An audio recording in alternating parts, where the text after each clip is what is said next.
Indian medical असोसिएशनच्या वतीनं कल्याणमध्ये भरवण्यात आलेल्या भव्य मॅरेथॉन स्पर्धेसाठी देशभरातच नाही तर परदेशातनं सुद्धा धावपटू सहभागी झालेत. इंडियन मेडिकल असोसिएशनच्या वतीनं कल्याणमध्ये आयोजित केलेल्या भव्य मॅरेथॉन स्पर्धेमध्ये सगळ्या भारतासह परदेशातील धावपटू सुद्धा सहभागी झाले होते. यामध्ये केनिया, एंडोपिया ह्या देशांचा समावेश होता. यंदा मॅरेथॉनचं हे 5वं वर्ष आहे. कल्याण पश्चिमेतील दुर्गाडी गणेश घाटमधनं ह्या स्पर्धेला सुरुवात झाली आहे. 4 गटात ही स्पर्धा पार पडली आहे. सकाळच्या गुलाबी थंडीमध्ये धावण्याचा आनंद घेताना कल्याणकर नागरिक दिसून आलेत. मॅरेथॉनमध्ये सहभागी प्रत्येक धावपटूला मेडल देण्यात आलंय.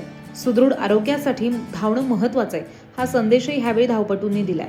ह्या स्पर्धेत एकूण 7,000 धावपटू सहभागी झाले होते. विशेष म्हणजे कल्याण डोंबिवली महानगरपालिकेच्या आयुक्त डॉक्टर इंदुराणी जाखड ह्या सुद्धा सहभागी झालेल्या होत्या. त्याचप्रमाणे इतर अनेक मान्यवर आणि प्रतिष्ठित नागरिकांनी सुद्धा या मॅरेथॉनमध्ये सहभाग घेतलेला होता. आज मॅरेथॉनचा हा 5वं वर्ष आहे. मोठ्या प्रमाणात देश विदेशातून देखील खेळाडू आलेले कशा प्रकारचं नियोजन होतं?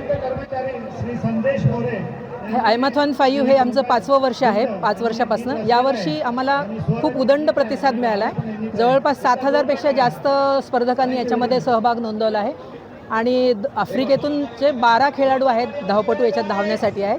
आम्ही खूप दिवसापासून याचं नियोजन करत असतो आणि एक साधारण स्पर्धेपेक्षा सुद्धा याला एक थोडं उत्सवाचं आमच्याकडे रूप असतं. आमची सगळी टीम आहे ती गेलं वर्षभर म्हणजे या आयमॅथॉनला आम्ही पुढच्या आयमॅथॉनची डेट डिक्लेअर करतो आणि तेव्हापासून त्याचं नियोजन चालू करतो. इंडियन मेडिकल असोसिएशन कल्याणनर्स आणि यावर्षी आमच्यामध्ये कल्याण डोंबिवली महानगरपालिकासुद्धा आमच्यासोबत आयोजनामध्ये सहभागी आहे. त्यामुळे प्रशासन आणि स्वयंसेवी सेवाभावी संस्था यांनी मिळून केलेलं काम हे किती प्रभावी ठरू शकतं याचं हे एक उत्तम उदाहरण आहे.